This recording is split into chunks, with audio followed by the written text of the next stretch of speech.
Wala nga sana akong plano pumunta dito sa bukid, pero nung sinabi nilang may pansit, may buns at may soft drinks ay sumunod agad ako dito, at pagkarating ko nga ay kumain agad ako ng dala-dala nilang pansit.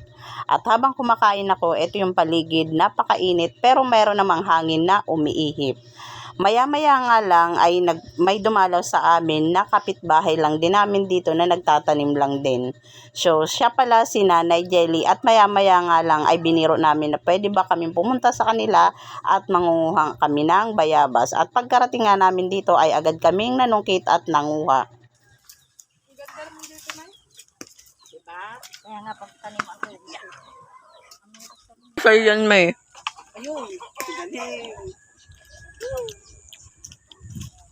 Matamis ma. Oo nga. Kaya ang gusto kong bayabas ni Nanay.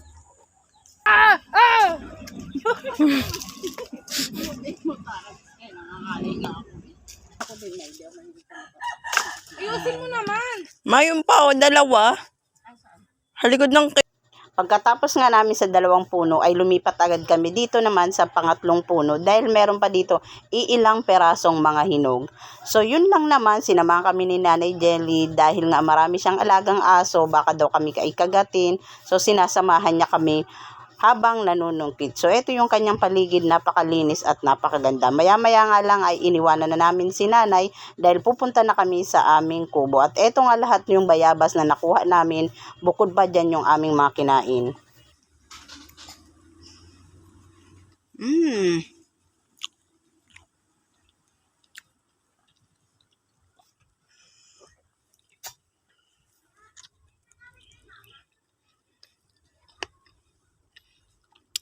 Sarap.